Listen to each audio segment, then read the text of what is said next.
दोस्तों, अगर बात करें कुरुक्षेत्र के महाभारत युद्ध की, तो इस युद्ध में अस्त्र शस्त्र से लड़ाई हुई, ये तो आपको पता ही होगा। लेकिन शायद ही आप जानते होंगे कि ये पूरा युद्ध व्यूह रचनाओं के साथ लड़ा गया, क्योंकि 18 दिनों के इस युद्ध में एक से एक खतरनाक व्यूह रचे गए। हर व्यूह की काट विपक्ष के व्यूह के द्वारा की जाती थी। आज की इस वीडियो में बात करेंगे व्यूह रचना किसे कहते हैं। दूसरा, आज जानेंगे व्यूह रचनाएं कितनी विशाल और भयंकर होती हैं। तीसरा, ये भी जानेंगे महाभारत युद्ध में चक्रव्यूह से अलग और कौन कौन सी व्यूह रचनाएं थी जिनके बारे में ज्यादातर लोग नहीं जानते। अगर आप भी नहीं जानते तो इन सभी सवालों का जवाब आपको मिलेगा आज की हमारी इस छोटी सी वीडियो में। दोस्तों, महाभारत युद्ध में बहुत सी व्यूह रचनाओं का जिक्र है, लेकिन उनमें से कुछ मुख्य हैं। महाभारत में आपने सिर्फ चक्रव्यूह का ही नाम सुना होगा, जिसकी रचना गुरु द्रोणाचार्य ने की थी। चक्रव्यूह में कई बड़े बड़े योद्धाओं ने एक साथ मिलकर अकेले अभिमन्यु की हत्या कर दी। इस कारण से ये व्यूह ज्यादातर चर्चा में रहता है। लाखों सैनिकों से बने इस विशालकाय चक्रव्यूह ने अर्जुन के वीर पुत्र अभिमन्यु को निगल लिया। अभिमन्यु की निर्मम हत्या के बाद उसके पिता अर्जुन ने भावनाओं और क्रोध के आवेश में आकर एक प्रतिज्ञा ली। प्रतिज्ञा ये थी कि अभिमन्यु को छल से मारने वाले जयद्रथ का कल युद्ध में सूर्य अस्त से पहले वध कर दूंगा, और अगर ऐसा न कर पाया तो मैं अर्जुन खुद को अग्नि में जलाकर भस्म कर दूंगा। उधर जब कौरवों को अर्जुन की शपथ के बारे में पता चला तो कौरवों ने जयद्रथ को बचाने के लिए अपनी पूरी शक्ति लगा दी,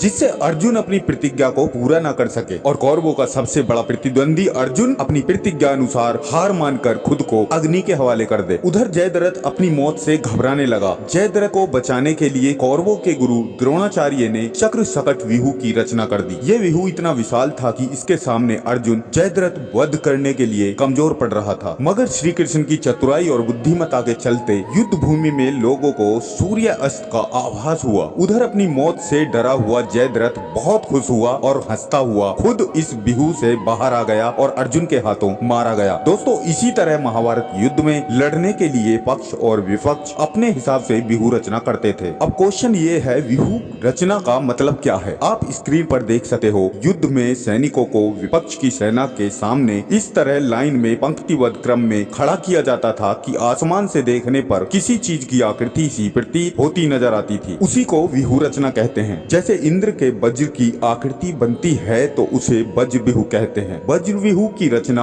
अर्जुन ने की थी और इससे उन्होंने कौरवों के मंडलाकार व्यूह को विखेर दिया था। जैसे गरुड़ व्यूह है तो उस व्यूह की आकृति गरुड़ पक्षी की तरह बनती है। गरुड़ व्यूह की रचना पितामह भीष्म ने की थी। क्रौंच व्यूह, यह सारस की एक प्रजाति है। इस व्यूह का आकार इसी पक्षी की तरह किया जाता था। युधिष्ठिर ने कौरवों के विनाश के लिए इस व्यूह की रचना की थी। मकर व्यूह, इसकी आकृति मगरमच्छ के समान लगती है। इस व्यूह की रचना कौरव पांडव दोनों ने की थी। कछुआ व्यूह, इस व्यूह में सेना को कछुए की तरह जमाया जाता है। इसे कौरवों ने 8वें दिन इस्तेमाल कर पांडव सेना को भारी नुकसान पहुंचाया था। अर्धचक्राकार व्यूह, इस व्यूह की रचना अर्जुन ने की थी। जब कौरवों की ओर से तीसरे दिन गरुड़ व्यूह के द्वारा पांडवों की सेना को भारी नुकसान पहुंचाया जा रहा था, इसलिए अर्जुन ने अपने अर्धचक्राकार व्यूह के द्वारा पांडवों के विनाश को रोकने में सफल रहा। मंडलाकार व्यूह, मंडलाकार का अर्थ है गोलाकार या चक्राकार। इसकी रचना भीष्म पितामह ने की। इसके जवाब में पांडवों ने